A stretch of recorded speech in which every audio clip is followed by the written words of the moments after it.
2025년 9월 27일 토요일 돈다방 미쓰리 시작하겠습니다. 돈다방 미쓰리를 오랫동안 들으신 분들은 미쓰리의 징크스를 최소 한 번 이상은 들어보셨을 겁니다. 저는 이 바닥에 들어와서 제대로 휴가다운 휴식이라는 휴식을 해본 적이 없거든요.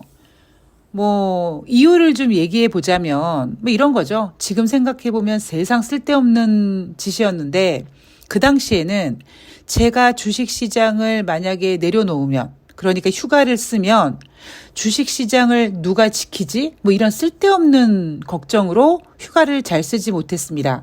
그리고 저에게 이런 생각을 갖게끔 만든 몇 건의 사건이 있는데, 제가 휴가계를 내면 대우가 망하고, 그래서 휴가를 쓸 수가 없었고요. 휴가계를 내면 9.12 테러가 터지고, 휴가계를 내면 SK 소버린 사태가 터지고, 그리고 증권경제방송을 본격적으로 하기 전에 잠깐 머리를 좀 식혀야겠다. 그리고 뉴욕행 비행기에 몸을 실자 유럽발 금융위기가 발생되고요. 그리고 2008년도도 마찬가지입니다. 저는 그 당시 제 개인적인 고객과의 소송 문제 때문에 영업정지 같은 거를 당한 상태여서 대기발령, 영업정지, 이런 상태여서 주식시장을 지켜보지 못했던 상황에서 금융위기가 터졌거든요. 그리고 돈다방 미쓰리를 이제 진행하면서도 매일매일 미친 듯이 잠도 안 자고 하다가 너무 힘들어서, 저 한 2, 3일만 쉴게요 하면은 갑자기 김정은이 핵을 쏜다든가 핵미사일 실험을 한다든가 그러면 이제 그 당시 팟빵 게시판에 댓글이 달렸죠. 미쓰리 빨리 돌아오라고. 그러니까 이런 징크스가 있습니다. 제가 요즘에 한 몇 년 전부터 한 2008년, 2019년인가요? 그러니까 2018년, 2019년 그 이후부터 이제 이벤트라는 개념으로 종목들을 관리하다 보니까 진짜 제대로 쉬어본 적이 없거든요. 근데 최근에, 그러니까 최근이라는 거는 1년 전까지 포함을 해보면은요, 이상한 미쓰리의 징크스가 통합니다. 여러분들이 느끼셨는지 모르겠습니다만, 제가 방송에서 여러분, 주식은요, 한 방에 100포인트 빠집니다. 라면 정말 그런 일이 터집니다. 언제 그랬죠? 작년 7월 달에 그랬습니다. 7월 달에 제가 주식시장 막 좋다고 2896포인트 올라가고 증권사들이 3000포인트 이상 불렀을 때 많은 분들이 미쓰리 네가 하방을 열어놨다며 했을 때 제가 여러분들을 진정시켜드리기 위해서, 그러니까 진정이라기보다는 여러분 주식은요 그냥 한 방에 100포인트 빠집니다. 이런 얘기를 했잖아요. 그런데 진짜 그 얘기를 한 지 얼마 안 가서 8월 달에 100포인트가 뭡니까? 그죠? 200포인트 이상 빠지는 일이 여러분 눈앞에 펼쳐졌습니다. 그리고 최근 제가 여러분들한테 흥분하지 마십시오. 기타 등등 이야기를 하면서 자주 했던 얘기가 뭡니까? 여러분, 주식은요, 중력의 법칙이 작용돼서 100포인트 한 방에 빠집니다. 그런데 진짜 주식시장 100포인트 하락 마감을 여러분들께서 지난주 금요일 경험하셨습니다. 좀 무섭죠? 이게 무속 이런 걸 떠나서 전 개인적으로 제가 제일 신기했던 건 뭐냐면, 요즘은 아닙니다만, 제가 이 무속인들을 좀 찾아가서 상담을 받으면 대부분 그래요. 다른 분들은요, 저기 주식 같은 거 하지 마! 이 땅 같은 거에다 묻어놔! 이런 이야기를 하는 반면에 저는 주식을 한다고 하면 그거 네 천직이야. 뼈를 묻어. 이런 얘기를 하시거든요. 그래서 그거 보면은 뭔가 정말 주식이랑 나랑은 뭔가 그 엄청난 운명의 그런 수레바퀴에 이렇게 그렇게 연결되어 있나? 흔히 얘기하는 이제 운명의 붉은 실로 연결되어 있나? 그런 생각을 할 정도로 하여튼 그렇습니다. 금요일날 100포인트 정도 하락하는 모습을 보면서 최근 들어서 제가 그 얘기를 종종 해드렸잖아요. 100포인트 중력의 법칙으로 빠질 수 있다.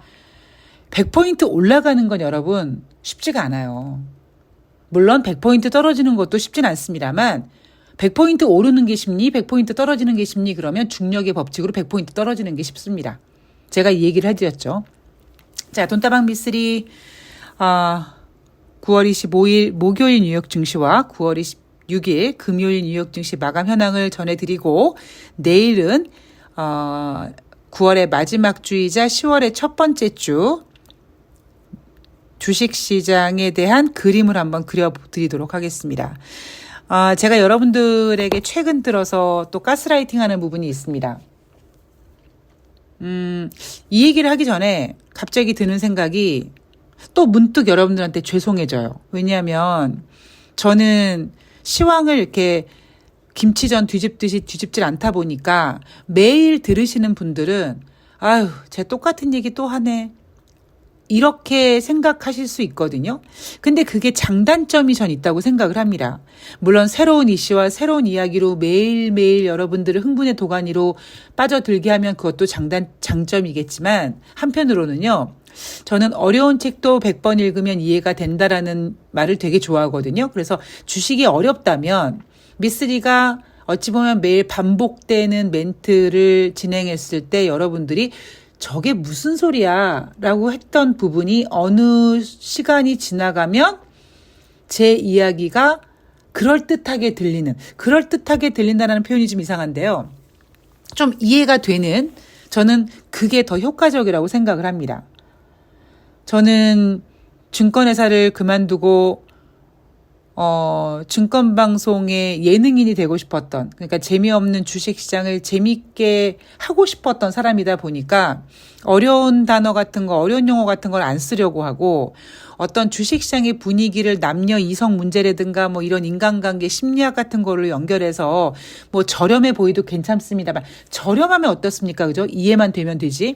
그러니까 그렇게 설명을 하는데 최근 들어서 제가 여러분들한테 또 자주 하는 그 가스라이팅이 여러분, 뉴욕 증시에는요, 뭐가 없다? 미국 경제가 없다라는 얘기를 종종 해드립니다.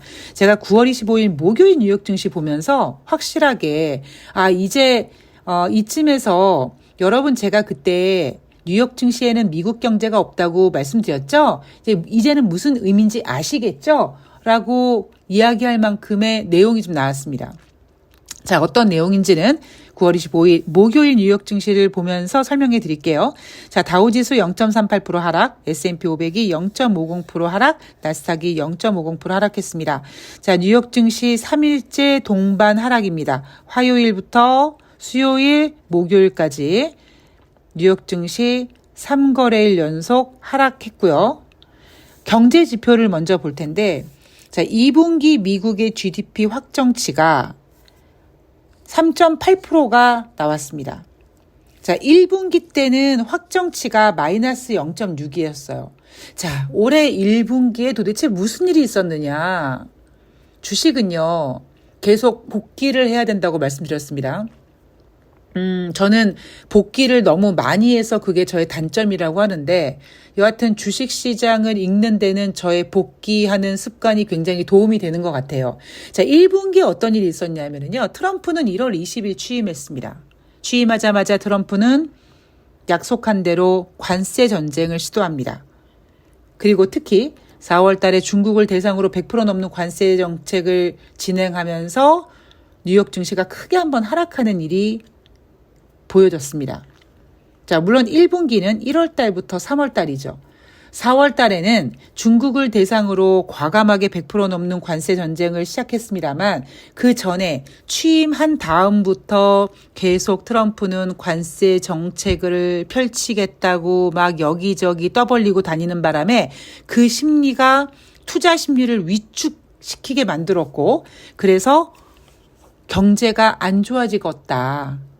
트럼프가 관세 정책하는 바람에 GDP 성장률 떨어지겠다. 이런 심리가 작용돼서 1분기 GDP 성장률 확정치는 마이너스 0.6이 기록이 됐습니다.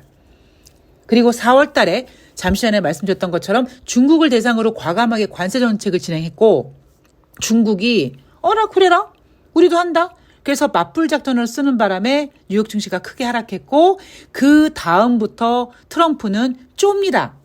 그죠? 제가 예전에 게시판에 올려드렸던 것처럼 트럼프가 어떤 짓을 하냐면 시장에 뭔가 센 악재를 집어 던질 때는 항상 주 후반, 막판을 이용한다. 그래서 토요일, 일요일 날 그 악재를 좀 소화시키는 시간을 갖는다. 이런 이야기를 한번 해드린 적이 있습니다. 그렇게 4월 달 중국을 대상으로 관세 정책을 질렀다가 된통 당한 트럼프가 말을 아끼고 소심해집니다. 그런 과정 속에서 투자 심리는 에이, 트럼프 저 새끼 저거 되게 세게 할 줄 알았는데 에이, 약해졌네. 에이, 생각보다 좀 순한 맛인데 이런 심리가 시장에 만들어지다 보니까 2분기 확정치가 1분기 대비 크게 성장하는 모습을 보였습니다. 자, 여러분. 경제는요, 제가 앞에 방송도 말씀드렸지만 뭐 점을 찍어서 선을 만들고 이런 거지만 단순히 2분기 확정치가 3.8이 나왔대. 세상에 뭐 속보치라든가 잠정치 이런 애들보다 훨씬 잘 나왔네. 아, 미국 경제 졸라 좋아. 이렇게만 해석하지 마시고 1분기 때는 뭐 때문에 마이너스였지? 그리고 2분기 때 이렇게 더 강력하게 나왔던 이유가 뭐지? 이런 부분을 면밀하게 체크를 하셔야 됩니다.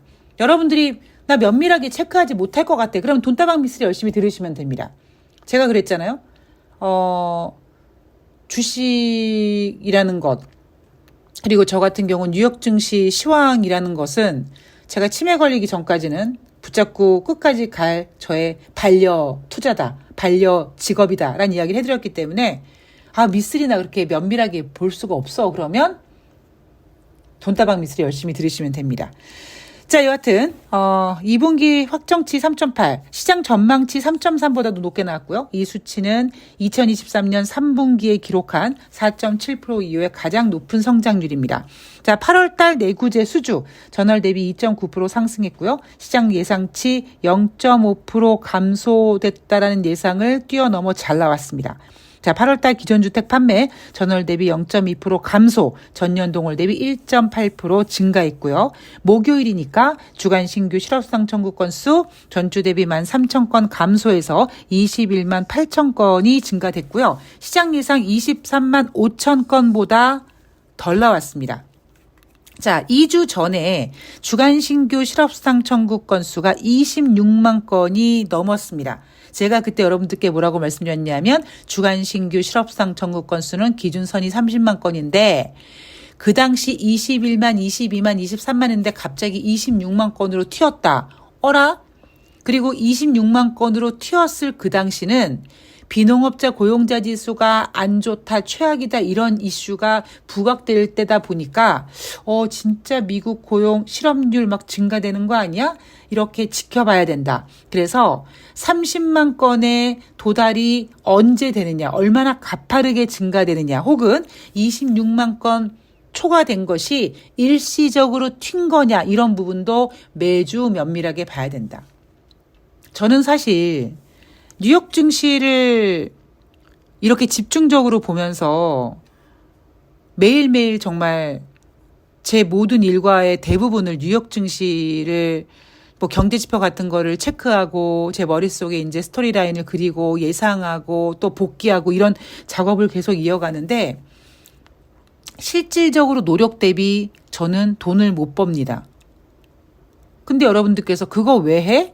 라고 하신다면 제가 매번 말씀드리죠. 시황을 알면 종목 매매는 지금 당장 돈을 벌지 못하더라도 시황이 보이면 종목은 언제든지 매매할 수 있기 때문에 전 지금은 그냥 시황에 집중하고 그 시황을 보면서 내 매매가 먹힐 때가 이제 오겠구나, 언제 오나 이런 거를 체크한다. 이런 이야기를 여러분들께 강조를 해드렸습니다. 자, 목요일 기준으로 12월까지 기준금리가 50bp 인하 될 확률이 73.3에서 60.4로 떨어졌습니다. 자, 여기서 여러분 뉴욕 증시에는 미국 경제가 없어요라고 했는데 이게 무슨 소리냐? 자, 우리 냉정하게 생각해 보도록 하겠습니다. 주식을 하는 분들 생각해 보십시오. 경제 지표가 잘 나오면 주가가 올라가야 됩니까? 떨어져야 됩니까? 당연히 올라가야 되죠? 그죠? 경제가 좋은데 주식시장이 떨어진다는 건 이상하잖아요. 그죠? 뭐 엄청난 악재가 막 튀어나와서 그러지 않는 한 경제 지표가 잘 나오는데 왜 뉴욕 증시가 하락합니까? 이유는 뉴욕 증시에는 지금 미국 경제가 없고 오로지 뭐만 있습니까? 금리 인하 기대감만 있기 때문에 그런 거예요.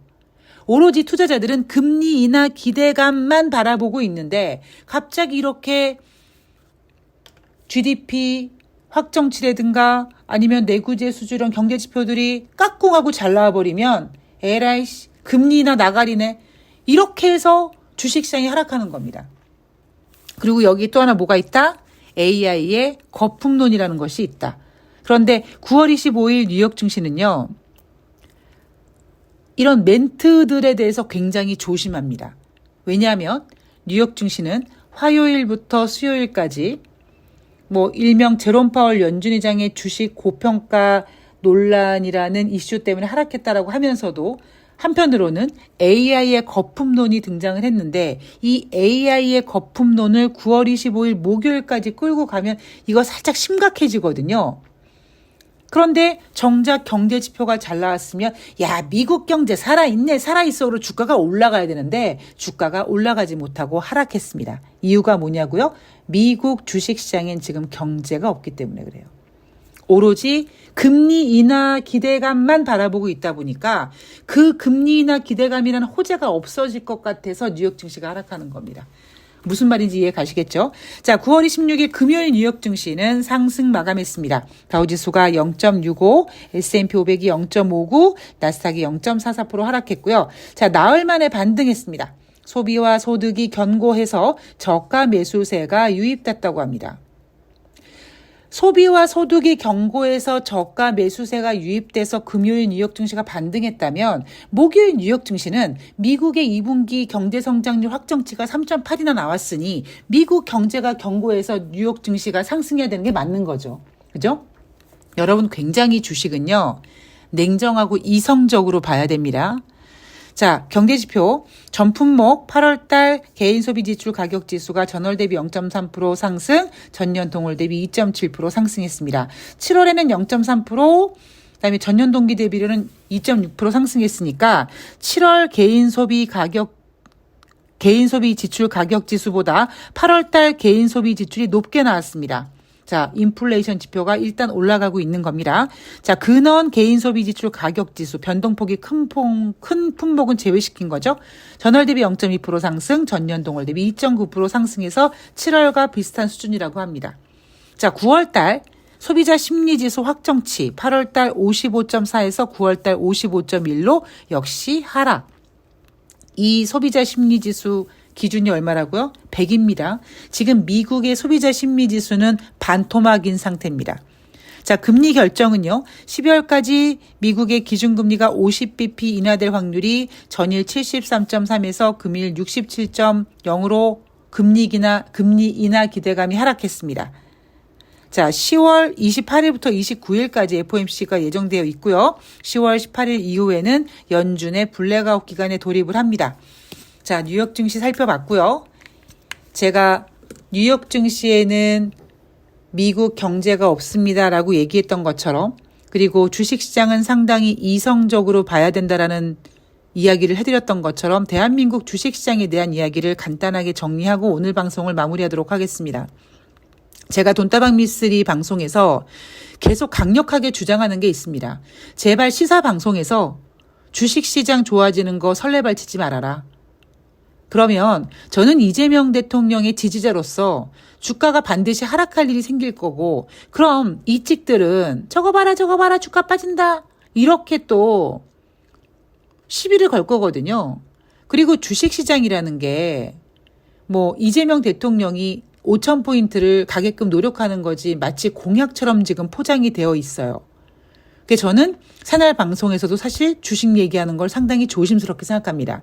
제가 수요일 방송에서도 그때 푸나님께서 뭐 3,500이 언제 오냐. 그러니까 푸나님 생각은 이제 조정받고 이제 뭐 9월 안에 오겠죠. 뭐 이렇게 그런 대답을 원하셨을 텐데 제가 고개를 약간 갸우뚱하면서 뭐 10월 안에 온다 그랬나요? 뭐 하여튼 그랬죠. 시간을 좀 끌어놨습니다. 그리고 방송에서 계속 100포인트 이상 하락할 수도 있다라고 얘기했고 흥분하지 말라고 얘기했고 무엇보다 대한민국 주식시장은 여전히 미국 주식시장을 바라볼 수밖에 없다라는 이야기를 계속했습니다. 그러니까 저는 제가 지금 시황을 잘 본다 못 본다를 그 얘기를 하고 싶은 게 아니라 냉정해야 된다는 얘기를 하고 싶은 거예요. 자, 여러분 생각해 보십시오. 뉴욕 증시가 화요일부터 목요일까지 하락했는데 대한민국 주식시장은 26일 100포인트 이상 속된 말로 급락을 했습니다. 그렇게 빠지니까 전문가들이 뭐라고 얘기하냐면 미국과의 관세 협상, 3,500억 달러에 대한 관세 협상에 대한 이야기를 하면서 원달러 상승 얘기를 합니다. 근데 여러분, 미국과의 협상이 지금 나온 이슈가 아니에요. 그죠? 이미 진행 중인 겁니다. 시장에서 어떻게 얘기합니까? 3,500억 달러를 미국에서 원하는 대로 현금 지급하면 대한민국은 IMF고 그렇게 할 바에는 까짓것 미국의 관세 협상으로 피해보는 기업들 보조금 지급하자. 지금 이런 정도의 시나리오를 가지고 움직이는 거잖아요. 여러분 둘 다 현재로서 대한민국에는 악재입니다. 근데 여러분 그동안 지난 한 달 동안 이런 악재가 주식시장에 반영이 됐나요? 마치 대한민국 주식시장에 미국과 대한민국의 관세 협상 같은 이슈는 없는 것처럼 미친 듯이 올랐죠. 그러다 갑자기 지금 빠지니까 지금 와서야 마치 미국과 한국의 관세 전쟁이 어쩌고 협상이 어쩌고 이런 얘기 합니다. 주식시장은 냉정하게 봐야 된다고 말씀드리잖아요. 그죠? 대한민국 주식시장은 많이 올라왔고 잘 올라왔고 이 정도에 올라올 만한 자격이 있는 주식시장입니다. 그런데 제가 안타까운 건 매번 제가 방송 마무리할 때마다 하는 얘기가 있어요. 여러분 주식이 오르고 내리는 게 중요한 게 아니라 주식시장이 질이 중요하다. 지금 내가 플레이어로 뛰고 있는 이 주식시장이 빨강이냐 파랑이냐 노랑이냐 네모냐 세모냐 동그라미냐 이걸 알아야 된다고 말씀을 드리는데 뉴욕 증시에는 미국 경제가 없어요. 그러다 보니 경제가 좋으면 주식시장이 당연히 좋아야 되는데 경제 지표가 잘 나와도 에라 금리 인하 못하겠네라고 떨어지는 게 미국 주식시장이고 대한민국 주식시장은 저평가에 있던 상태에서 어느 정도 지금 올라와 있는 상태에서 그동안 상승할 때 미국과 우리나라의 관세 협상 언급된 적이 없습니다. 제가 아까 했잖아요. 어떤 방법으로 미국과 협상이 진행될지 모르겠습니다만 지금 나온 협상 시나리오는 3,500억 달러 현금으로 달라? 못 준다. 그거 주면 대한민국 IMF인데 대한민국 IMF면 주가가 개폭락하겠죠. 근데 그거는 완전히 갑자기 생각이 안 나네. 배수의 진을 치고 그리고 이제 그렇게 할 바에는 까짓거 미국에다가 현금 안 주고 시간 끌어가면서 손해보는 기업들한테 보조금 지급하겠다. 이런 시나리오 가지고 또 다양한 아이디어가 있겠습니다만 어쨌든 우리가 알고 있는 아이디어 두 개는요. 주식시장의 악재예요. 근데 그동안 우리는 그 악재를 철저히 외면했죠. 그냥 대한민국 주식시장 좋아요. 그냥 대한민국 주식시장 좋아요. 그냥 AI 기대감이 좋아요. 이렇게 왔습니다. 그러다 갑자기 지금 미국의 AI 거품론 이슈가 나오고 대한민국 주식시장은 갑자기 현타가 온 거죠. 아, 미국과 협상해야 되는구나. 지금 주가가 100포인트 빠지고 와서야 그 이유를 하락 원인으로 달아제낍니다. 여러분들 그런 걸 조심하셨어야 되고요. 저는 그런 걸 조심하셨어야 된다고 매일 방송에서 떠들어대고 있고요. 앞으로도 떠들어댈 예정입니다. 자, 어쨌든 미쓰리가 여러분 100포인트는요 한 방에 밀어낼 수 있어라는 이야기가 나오기만 하면 조만간 현실화되는 이 점쟁이 빤스를 훔쳐입은 미쓰리는 오늘 방송을 마무리하고요. 내일 9월의 마지막 주이자 10월의 첫 번째 주 증시 그리기 꼼꼼히 체크해서 찾아뵙도록 하겠습니다. 또 주식시장이 하락하니까 또 미쓰리가 또 열심히 적극적으로 더 여러분들의 멘탈을 관리해야 될 테니까 더욱더 최선을 다해서 준비해 올게요. 고맙습니다.